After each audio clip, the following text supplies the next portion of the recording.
Namaskar, dear viewers. Welcome to today's session of Critical Lines. And for today, we have Dr. Soumik Maitra. So, sir is eminent intensivist, and he's from the very prestigious All India Institute of Medical Sciences, New Delhi. He is additional professor in critical care and anesthesia in All India Institute of Medical Sciences, New Delhi.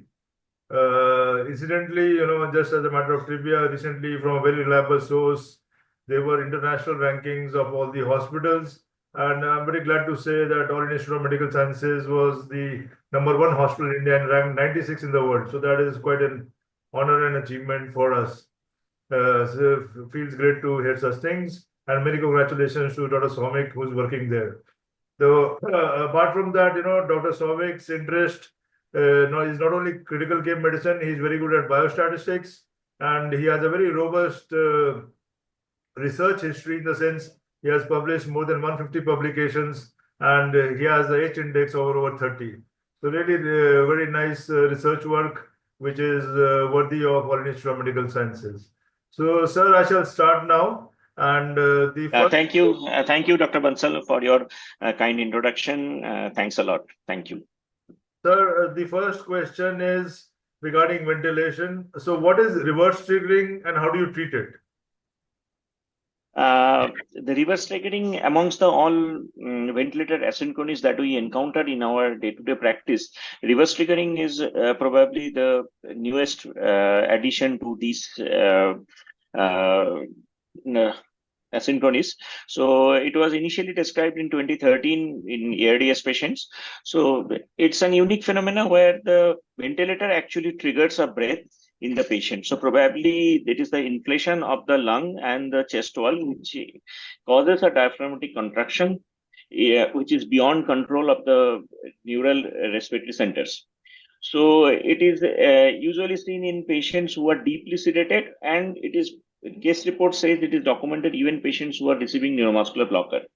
So this is one of the most debatable and I will say difficult to treat asynchrony in patients with mainly with hypoxemia and ARDS. And in the recently the last trial which showed the futility of neuromuscular blocking agent in ARDS, which also it was criticized because of the presence of reverse triggering, particularly when a deep sedation without neuromuscular blockade was used. There was a reverse triggering, and there was a criticism about the treatment of this.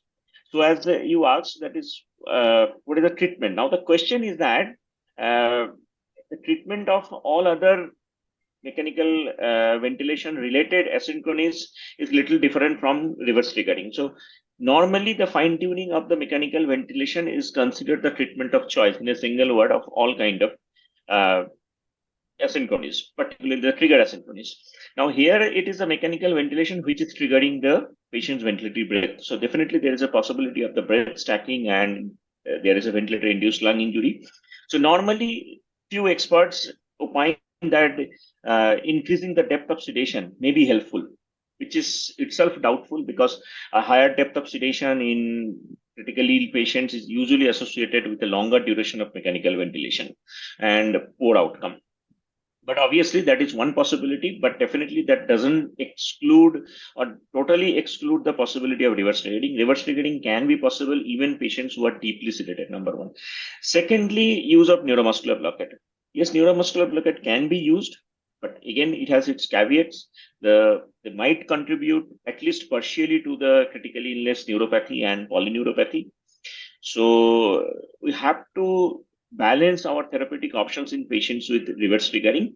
So some author has advocated the use of a relatively higher respiratory rate and reduction in the tidal volume, albeit without evidence also. This is, I can't say there is a significant evidence to treat it. And most of the guidelines, they don't recommend anything specific about the management of reverse triggering. So in my opinion, in single word, it needs to be individualized. It needs to be individualized depending upon the patient's scenario and the sedation level, use of neuromuscular blockade, the duration of mechanical ventilation. So everything needs to be considered when we are dealing with a scenario of reverse triggering.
Right, sir.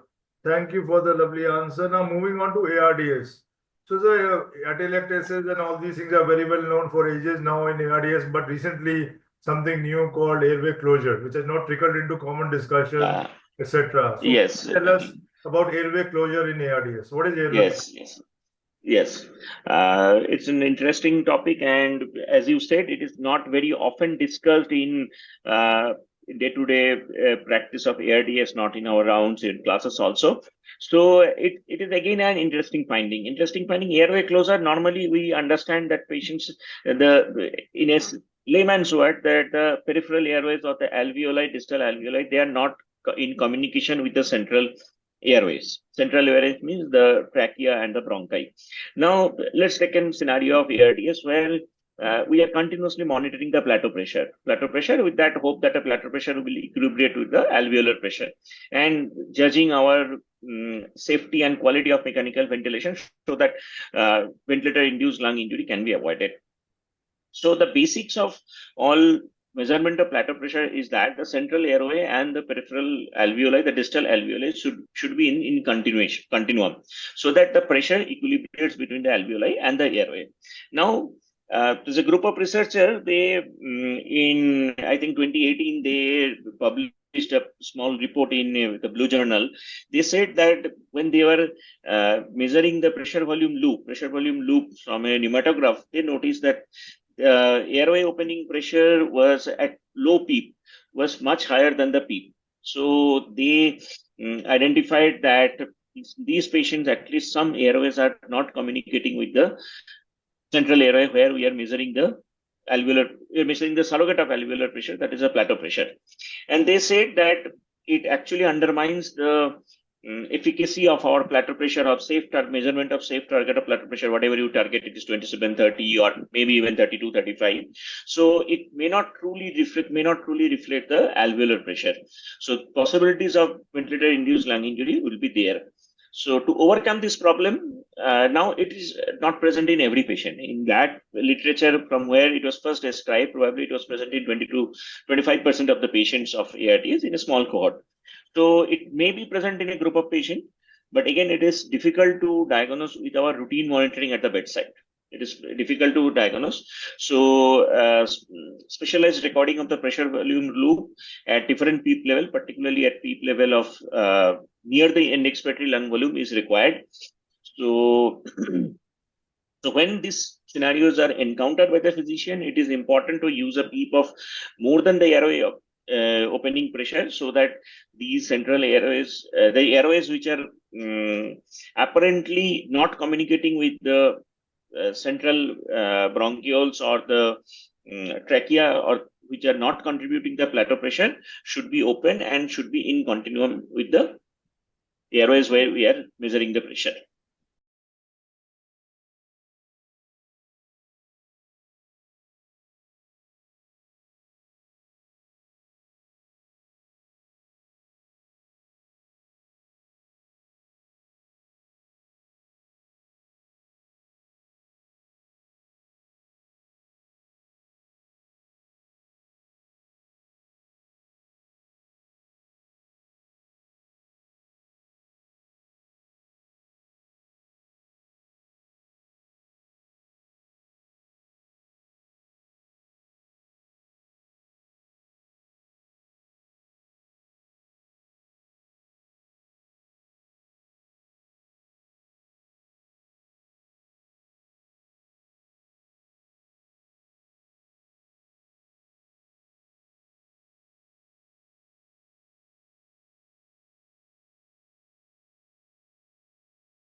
Thank you so much for the lovely answer. Now moving on to the next question is about the catabolic state that we have in different situations like sepsis especially or trauma or burns, which is a highly catabolic state.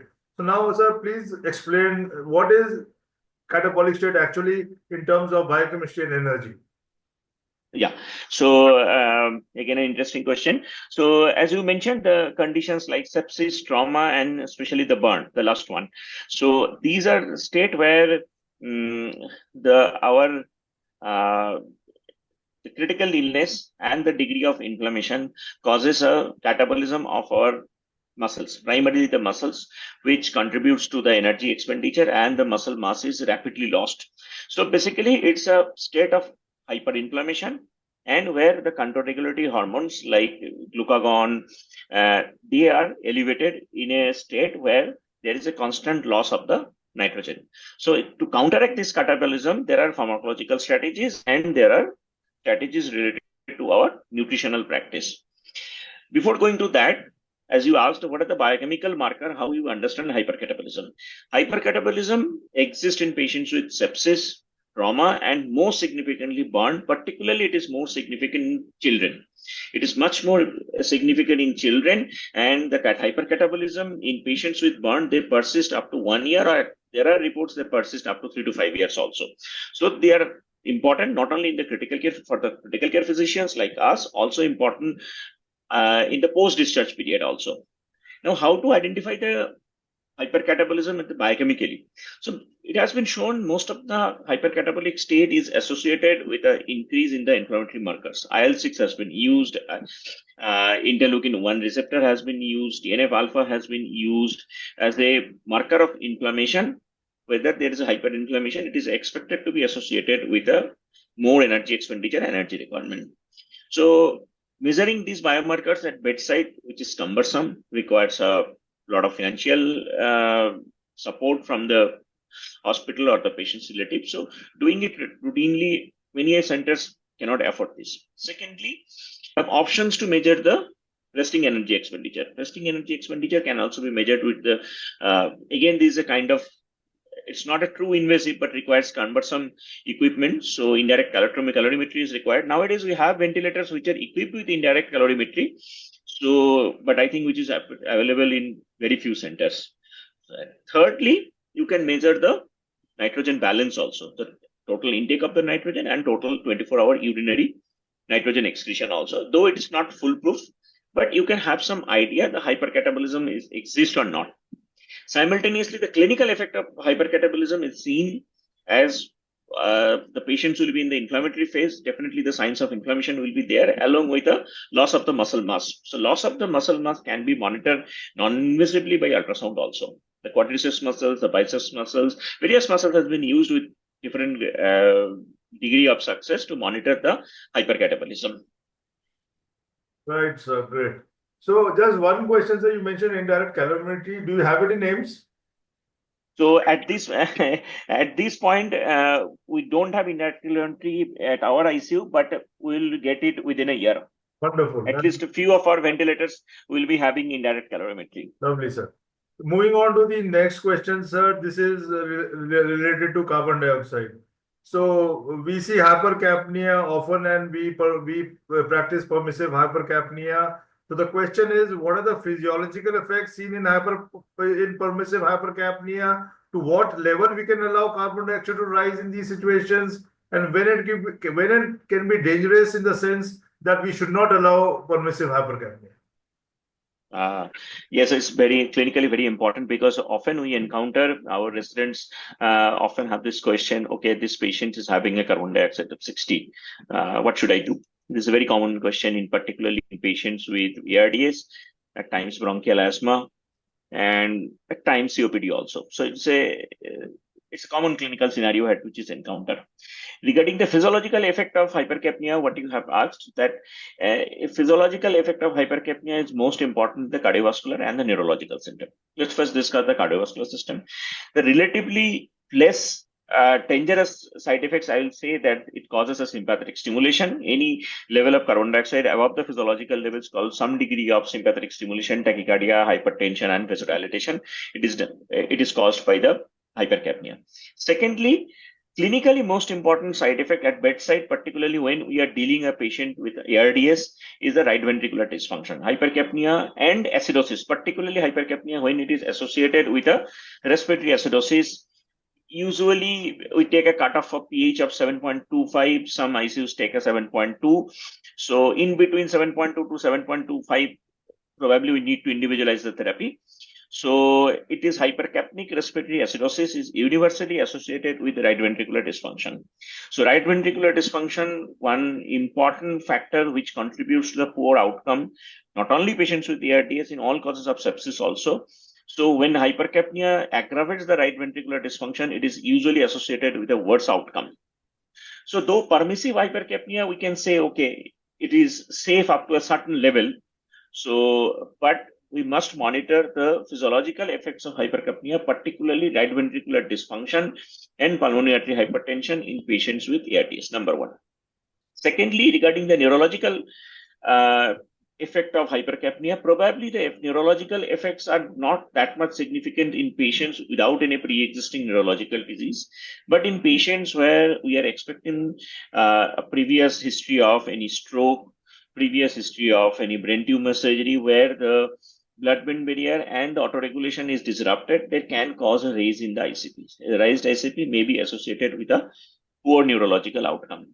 So these two are the most important clinical factor, physiological effects of hypercapnia. Now, regarding the level of hypercapnia, so it's little controversial.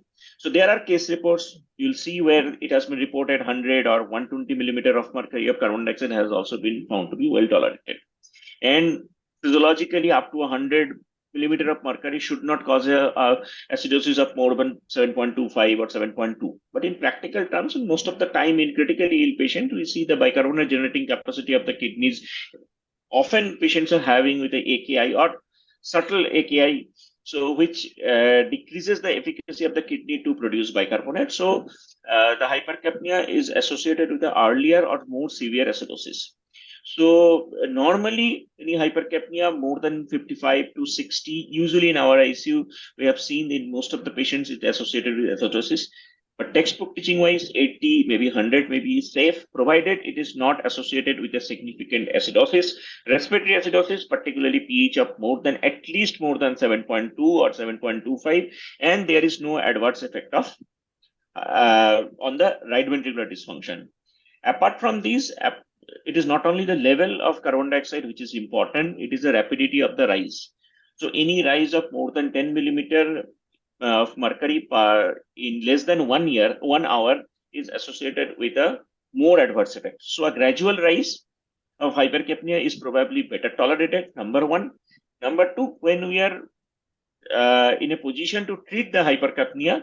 So whenever increasing the mechanical ventilation, we should also do it slowly, not more than 10 per 1 hour. So these thumb rules should be kept in mind. So rather than for any absolute value, we should monitor the physiological adverse effect of hypercapnia and respiratory acidosis. This is the most important thing. Lovely, sir.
A very nice, very detailed answer. I think that's very good for our young people.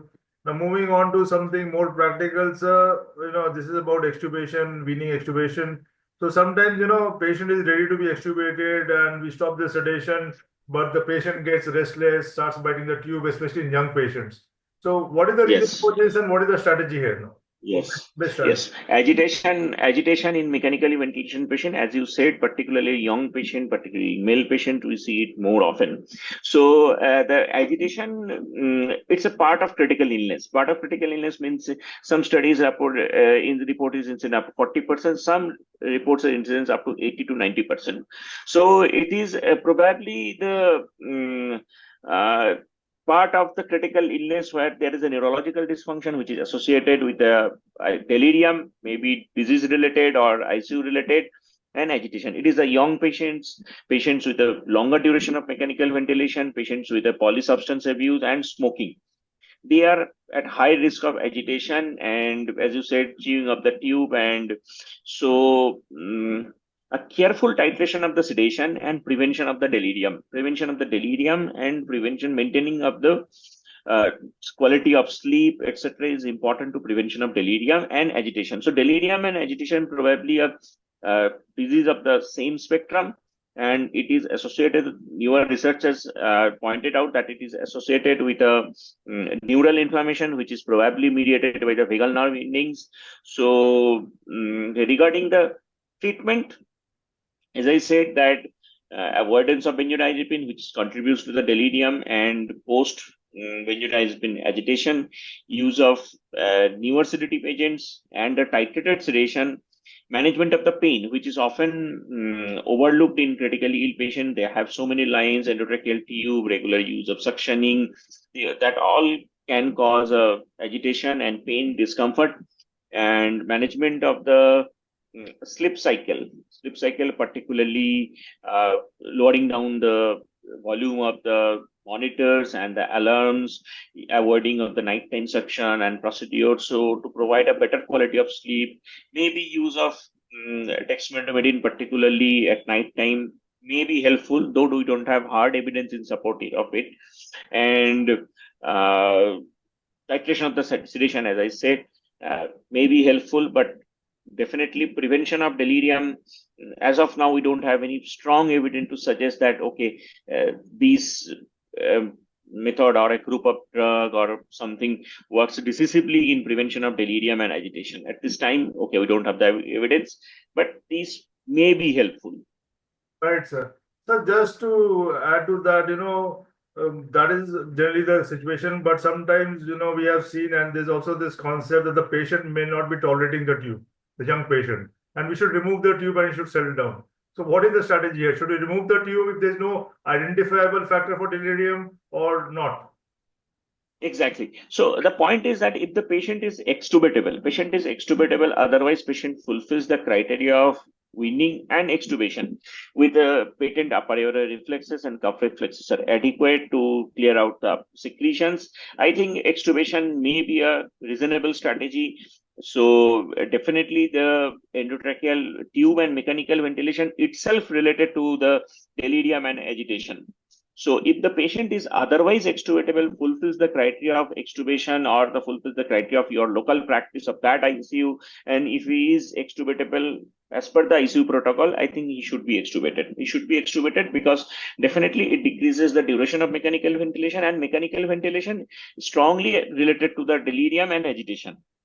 Right. So that is one factor which might contribute. Obviously, if you ask me, there is no level one evidence to support this, but it may be logical to give an extubation provided the patient fulfills the criteria for extubation otherwise. Right, sir. Right. One has to judge this absolutely. So now moving on to something simpler, sir, about lumbar puncture. So normally, when we have to do a lumbar puncture, CT is indicated. So in which situations can we do a lumbar puncture without CT? Yeah. So again, a question often asked by our residents, okay, I've received the patients with altered sensorium or with suspected neck rigidity. Maybe the patient might have a community-acquired meningitis. So what should you do? Should you do a CT first or should you do a lumbar puncture first? So there are some specific scenarios. The different guidelines suggest in this particular scenario, you should go for a CT before a lumbar puncture. The most important thing the IDSS says, if the patient is immunocompromised, particularly HIV, or patient is a post-transplant patient, where you should opt in a CT to exclude any mass effect on intracranial mass lesion, which might increase the risk of herniation, which may be fatal after lumbar puncture. So that is the most important indication. Secondly, regarding patients with a focal neurological deficit or patients with a history of recent neurological disease like a stroke, like a cerebral mass lesion, or particularly in this scenario, it is reasonable to do a CT scan before getting a lumbar puncture. Thirdly, altered sensorium. So there is conflicting evidence about the altered sensorium. At which degree of altered sensorium you should opt in CT before lumbar puncture. So normally, the IDSS said altered sensorium means that you should do a CT scan before lumbar puncture, but definitely other guidelines says, okay, it's not any degree of altered sensorium, maybe a significant alteration in the GCS, like a GCS of less than 12. Some guidelines says less than 10, where in this particular scenario, you should opt in a CT to exclude intracranial mass lesion. Then you go for a lumbar puncture. And we must remember that whatever the reason we are asking for a CT, it's okay, but lumbar puncture should be done as soon as any contraindications for lumbar puncture is excluded, because delaying of the lumbar puncture and actually delays the diagnosis and decreases the probability of obtaining a positive culture, identification of the organism, and a targeted therapy.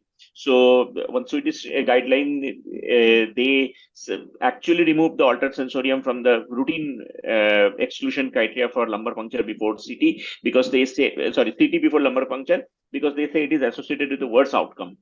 So these are the in general consensus for obtaining a CT scan before lumbar puncture when you are suspecting a patient with a community-acquired meningitis. Wonderful, sir. Wonderful. I think that's very useful for our trainees, very practical and right at the level. Just now, Yeah, it's actually very often asked by our residents, very often. exam question also. Anyway, so just a very small question now, sir, before we finish off. Thank you for all the lovely answers. Patient starts coughing on the ventilator, sir. Is there risk for barotrauma? Again, it's a very controversial question. So there are reports of barotrauma, case reports are there when coughing causes a barotrauma in critically ill patient, in post-operative patients after a pneumonectomy or lobectomy. There are reports. So, but obviously the case report doesn't say there's a causal relationship. These patients are already at risk of barotrauma because ARDS, and particularly there are a lot of literature came during the COVID-19 pandemic, because the incidence of barotrauma was quite high at that time. Most of the patients with ARDS, which many centers reported a barotrauma of 30 to 40% also. So it is probably impossible to say whether coughing caused the barotrauma or not, but definitely any procedure which increases the transpulmonary pressure and the alveolar pressure increases the chance of barotrauma. So coughing definitely can contribute to the barotrauma, but there are most of the literature, if we go by the literature, when we see the risk factors of barotrauma, we see that barotrauma often happens without patients with coughing and barking, in patients who are deeply sedated, and even with patients who are having a plateau. Recently, last couple of weeks back, also we have one patient with ARDS who developed a barotrauma, and who had a absolutely normal plateau air pressure throughout the ICU stay. It was never went beyond 28 or 29. The young chap, he developed recurrent pneumothorax, bilateral pneumothorax. Sequentially, he developed. So, though increase in the transpulmonary pressure and alveolar pressure because of any means definitely contributes to the probability of barotrauma, but it is neither necessary nor essential. So there may be barotrauma without this also, and there may not be barotrauma without this, even in the presence of violent coughing and barking. So probably in patients who are at risk of barotrauma, definitely coughing, barking, and the increase in alveolar pressure and transpulmonary pressure because of any means increases the risk of barotrauma.